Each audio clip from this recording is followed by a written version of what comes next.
Hi there, I'm Tara, and I've come to share a story that's still fresh in my mind from a few months back. I want to shed light on toxic behavior and the importance of standing up against it. At 32 years old, I live with my husband Stephen, who's also 32, and our kitten. Stephen and I have been together since high school, and despite attending colleges in different states, our bond remains strong. We're about to celebrate our 15th anniversary as a couple, but unfortunately, my mother-in-law Lily won't be joining us. Lily has never approved of me. She's always favored her two sons, Stephen and his older brother Sean, showering them with attention since birth. They adored her so much that they failed to recognize her controlling and manipulative nature as they grew older. Lily's stringent rules became suffocating for her teenage sons. They weren't allowed to date, socialize, or even have sleepovers. Sean rebelled against her restrictions, often getting into trouble. Despite his defiance, he stood up for his now-wife Jessie when Lily attempted to intimidate her. As Stephen and Sean distanced themselves from Lily upon turning 18, her focus shifted to me. She went to great lengths to sabotage our relationship, even planning a trip to Hawaii during prom week to keep us apart. Although Stephen pleaded with her to cancel the trip, he rarely challenged her authority. During our college acceptances, Stephen and I briefly separated, during which Lily celebrated and encouraged Stephen to move on. Despite her efforts, Stephen eventually reunited with me, much to Lily's dismay. She resorted to harassing and humiliating me at every opportunity. Lily's behavior serves as a reminder of the importance of recognizing and combating toxicity in relationships. It's crucial to stand up against such behavior to protect oneself and those we care about. I attempted to have a conversation with Stephen about Lily's behavior, but it didn't go as planned. Stephen, your mother's treatment of me is very disrespectful. I've always tried to be friendly and welcoming towards her, but all she does is berate me and call me names. I'm getting tired of her behavior. You need to do something about it, I expressed. Tara, you know my mother's a little sensitive with what happened with Sean. She's afraid to lose me as well. She only means well for me and my future. You shouldn't take her words to heart, Stephen replied. So you're okay with how Lily treats me? Seriously, Steve, you remember she tried to break us up, right? I questioned. She only did that because she thought you would cheat. If you had cheated on me, I would have been heartbroken. She wanted to help me escape a bad heartbreak, Stephen justified. Are you serious? She played on your insecurities to end our relationship. How can you justify that? I retorted. No matter what I said, Stephen never agreed with my perspective. He always thought I was overreacting and that Lily was only looking out for him. He outright refused to believe me when I said that Lily called me to berate me. He always said that Lily could do no such thing and that I was falsely accusing her of being mean. Even Sean tried to talk some sense into him, but after knowing everything, Stephen fought with Sean and accused him of betraying their mom. Things became strained between Sean and Stephen. Sean ended up marrying Jessica, his high school girlfriend whom Lily had tried to scare off. He invited Sean and me to the wedding but refused to even tell Lily about it. Lily was in hysterics and tried to convince Stephen to talk to Sean and get herself invited. Stephen, being the mama's boy he is, argued with Sean about Lily. Stephen almost didn't go to the wedding to support Lily. However, I asked him, do you really want to boycott the wedding to support Lily? Considering what she did to Sean and Jessie in high school, she still complains about Jessie and insists that she took Sean away from her. Why should they invite her to their wedding? Music. He responded, look, you didn't know the whole story. It was a big misunderstanding. She was trying to do what she thought was best for Sean. Moms can get carried away sometimes, but she's ready to mend bridges. We're family, and we shouldn't hold grudges against each other. I countered, it's their wedding, and they can choose who to invite. It's not your place to make those requests.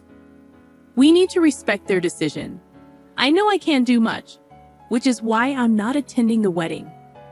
I want them to know that they are making a mistake. I'm going to RSVP tomorrow, and they will have plenty of time to change their minds. I warned him, Stephen, if you don't go to their wedding, they might cut you out as well. They've already done that to Lily. Are you sure you want to lose your brother over this issue? After a lot of back and forth, he finally agreed to attend the wedding. I was happy, thinking things might start to change. He witnessed how happy Cian and Jesse were without Lily's interference. They moved far away and organized the wedding to prevent Lily from showing up. Lily went ballistic when Stephen showed her the pictures, crying on his shoulders and making him stay with her for a month. Stephen even canceled our Colorado trip to make it up to her. I was heartbroken by how he handled the situation. However, I knew that we loved each other deeply, and breaking up wasn't an option anymore. All I hoped for was that Stephen would see the light and come to his senses about Lily's horrific behavior. Fast forward to 2 years ago, Stephen finally proposed to me, and I said yes. Lily was upset but put on a happy face for him. Later, I discovered that Lily refused to give Stephen her engagement ring because she was convinced I was a gold digger and that our marriage wouldn't last. I must admit, I adore the ring Stephen picked out for me.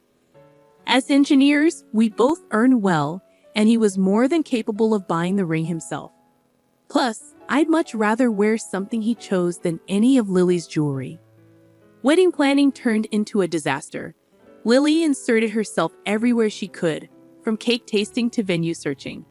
She detested my ideas and even attempted to change the theme. She called my vintage theme boring and tacky, and though I tried to ignore her, my then fiancé Stephen took her criticisms to heart. Stephen and I meticulously considered every decision we made. I finally had to put my foot down and talk to him about it. This is getting ridiculous. We're the ones getting married. Your mom needs to give us space to decide on our own. I don't need her input on everything. She dislikes everything I choose. You need to tell her to back off, I insisted. Tara, Mom just wants the best for us. She's been to more weddings than us, and I'm sure her input will be valuable to us in the future. You know she couldn't attend Cian's wedding. She just wants to enjoy mine, Stephen reasoned. I'm tired of hearing that excuse. She deserved to be uninvited from Cian's wedding.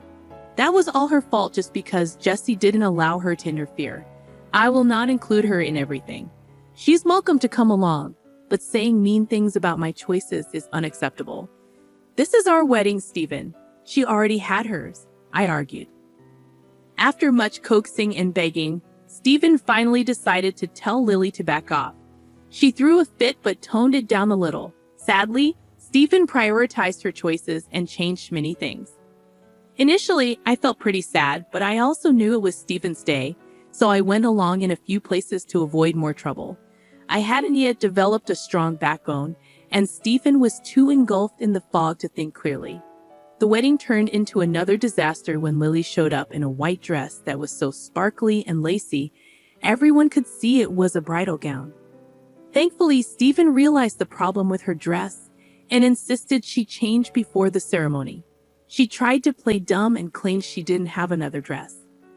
At that point, my maid of honor and best friend produced a pale blue gown that fit Lily perfectly. Knowing she was planning to wear white, I went shopping and bought her a decent dress out of my own pocket. Lily was out of excuses and had to wear the dress. During the reception, she made tearful speeches about losing her babies to awful women, targeting both me and Jess because they were avoiding her. Lily also disparaged our relationship and tried to portray herself as the poor mother-in-law. The wedding guests looked awkward, and even her family was mortified. My maid of honor promptly took the microphone away and started to lighten the mood. During our honeymoon, Lily called us continuously, crying about feeling lonely. At one point, she was calling us 6 times a day. When she couldn't reach Stephen, she called me, accusing me of keeping him away from her. She insisted that no matter what I did, Stephen would always choose her over me. I reminded her that we were on our honeymoon and that she needed to stop calling us so frequently. When Stephen's phone died, he went back to our room to charge it. There was no reason for me to keep him away from her. I know how greedy you are, Tara. All you want is his money. You cannot accept it. He sends me money every month and brings me gifts. You want to isolate him so that you can take all this money. I won't let that happen. He has been taking care of me since his father died 10 years ago, Lily accused. Lily, I don't care if he looks after you. You are his mother, so it's natural he will send you money. I earn pretty well for both of us, so I don't want his money anyways. You need to stop accusing me of such things, I responded firmly. Shut up, girl. You can fool him, but I know what type of woman you are. Now hand over the phone to my baby immediately. I need to talk to him right now, Lily demanded. This was just one of the many conversations I had with her throughout the honeymoon. We returned home and had to deal with her crying for days because we didn't take her on our honeymoon. Imagine my surprise when she scolded my husband for going without her. Anyway, as usual, Stephen did everything to console his mother and ignore my problems. I was slowly learning to put up with her tantrums and speak out for myself. Everything was going more or less okay until a few months ago when I found out that I was pregnant with our first child. We were both ecstatic, and Steve wanted to tell Lily immediately. I was a little uneasy about it but decided to let it go. I was sure she would be happy for her first grandbaby. Boy, was I wrong. The moment she knew, the waterworks and screaming started. She said I was baby trapping him and taking him away from her. It was all part of my grand scheme. She's sure I cheated on Stephen and was passing off the baby as his. My husband did his best to calm her down, but she refused to listen to him. By this point, I grew increasingly weary of Lily's antics. Her tantrums persisted for 2 weeks before she decided to pay us a visit. She arrived early in the morning and let herself in with a spare key.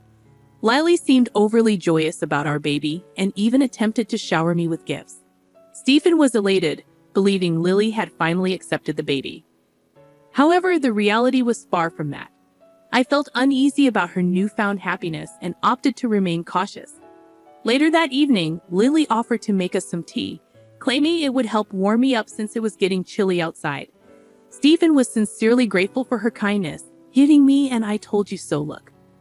Deciding to investigate, I excused myself and went to check on Lily in the kitchen. I observed her making tea and adding something from a carton. Both my husband and I are lactose intolerant, so we only use a specific brand of oat milk for our tea. The carton Lily used was not the one we normally use.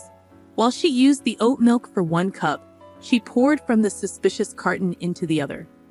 Initially, I brushed it off, assuming she was simply using another type of vegan milk for variety. However, I remained uneasy when she placed the suspicious mug in front of me. In an impulsive move, I discreetly switched my husband's cup with mine when they weren't looking. We drank our tea, and the entire time, Lily smirked at me from across the couch. Thankfully, nothing happened for the rest of the night. However, in the early hours of dawn, I heard my husband throwing up in the bathroom. He made several trips, and the noise woke me up. After a while, I saw him lying on the couch in the living room, clearly in pain. When I approached him, Lily emerged from her room, looking concerned. Upon seeing Stephen's distress, she began to ugly cry. It was then that I realized she had used cow milk in our tea. I was seething with anger, but first, I had to get Stephen to the hospital. I called 911 and requested an ambulance because Stephen was experiencing intense stomach pain and was on the verge of passing out. At the hospital, we waited for the medication to take effect. When the doctor arrived for a consultation, I took Lily with me and made her confess in front of Stephen and the doctor. She was worried about her son, so making her confess wasn't difficult. The doctor shook his head and informed us that Stephen needed to be hospitalized for a day. After the doctors left, Stephen looked troubled. Suddenly, the fog started to clear in his head, and he was baffled by what Lily had done. He asked her, "Mom, you know I'm allergic to milk. Why did you use it? We don't even keep cow milk in our fridge. Why did you bring it to our house? Even Tara doesn't drink cow milk, and you are well aware of that." Lily responded tearfully, "Stephen, trust me, I didn't want to hurt you. I don't know how this happened. Of course, I know my baby can't have milk. I am your mother." Stephen pressed further, "Then why did you add milk to my tea, Mom? What happened?" Lily continued sobbing in a corner, prompting me to reveal the truth. "I know why Lily brought cow milk into our home. You weren't supposed to drink it. It was meant for me." Stephen was shocked. "You can't drink cow milk either. I'm sure Mom knows that as well. Why would she bring cow milk for you? I don't understand. I explained, Lily just wanted to hurt me and our baby. I don't know what she wanted to achieve, but she wanted me to suffer. She gave me the cup you drank from. I switched our cups when she wasn't looking because I didn't want to risk the health of our child. Turns out I was right. Stephen was devastated and apologized profusely to me. He vowed to keep Lily away from our lives. I comforted him as best as I could and took him home the next day. I also changed the locks on our house while Stephen was in the hospital. He called Lily and informed her that we were going no contact with her for good, despite her protests and pleas. Stephen firmly stated, Mom, after what you've done, there's no way I want you around. I always stood up for you and defended you. I was too blind to see how much you were hurting my family. I won't allow this anymore. You have crossed the line. Stephen, please, I didn't mean for this to happen.